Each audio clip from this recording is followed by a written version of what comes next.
తూర్పుగోదావరి జిల్లా బిక్కవోలు మండలం పందలపాక గ్రామంలో పొలంలో పనిచేస్తున్న 9 మంది రైతు కూలీలు ఒక్కసారిగా అస్వస్థతకు గురి కావడం స్థానికంగా సంచలనం కలిగించింది. గ్రామానికి చెందిన శ్రీధర్ నారాయణ రెడ్డి అనే రైతు పొలంలో ఉల్లపల్లి మాచవరం గ్రామాలకు చెందిన 9 మంది రైతు కూలీలు గుళికలు చల్లుతూ అస్వస్థతకు గురయ్యారు.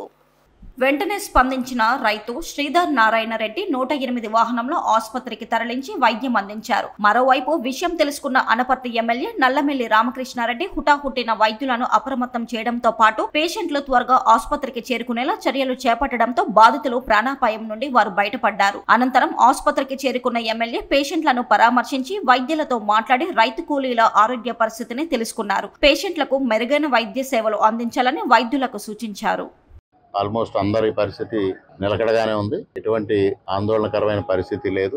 రైతు కూడా ఇక్కడికి వచ్చి వెంటనే వాళ్ళ గురించి శ్రద్ధ తీసుకోవడం జరిగింది. ఎప్పుడు రెగ్యులర్ గా ఈ రైతు పొలంలోకి వాళ్ళు కూడా వెళ్ళడం జరుగుతుంది. ఇది డాక్టర్స్ కూడా 2 సంశయాలు ఉన్నాయి. గుళికల వల్ల వచ్చిందా, మజ్జిగ ఏదైనా 2 రోజులు 3 రోజులు క్రితంది పులిసి దానివల్ల ఎటువంటి పరిస్థితి వచ్చిందా అనేది వారు కూడా చెక్ చేస్తా ఉన్నారు. అందరికీ ఇప్పటికే మరి వైద్య చికిత్స మొదలు పెట్టారు. ఇప్పుడు ఫర్దర్ ఇన్వెస్టిగేషన్స్ కూడా కంప్లీట్ చేసి ఏదైనా సమస్య ఉంటే తక్షణమే అటెండ్ అవడానికి డాక్టర్స్ అందరికీ అలర్ట్ గా ఉన్నారు. ఎటువంటి ఆందోళన చెందాల్సిన పని లేదు. మరి ఇక్కడ పరిస్థితులను గమనించిన తర్వాత ట్రీట్మెంట్ని బట్టి అవసరమైన ఏదైనా అనిపిస్తే కాకినాడ కానీ రాజమండ్రి కానీ పంపించి మెరుగైన వైద్య చికిత్స అందించడం కోసం కూడా ఎటువంటి చర్యలైనా తీసుకోవడానికి ప్రభుత్వం సిద్ధంగా ఉంది. కానీ అంత అవసరం కనిపించట్లేదు. ఇప్పుడు 9 మంది పేషెంట్లతో నేను కూడా మాట్లాడటం జరిగింది డాక్టర్లతో పాటు. వాళ్ళు నిలకడగా ఉన్నారు. కొద్దిగా ఆందోళనగా కొద్ది మంది మాత్రం కొద్ది బీపీ హై సైడ్ ఉంది. ఏదైనా పెద్దగా ఆందోళన చెందాల్సిన పర్లేదు. 9 కూడా నిలకడగా ఉన్నారు.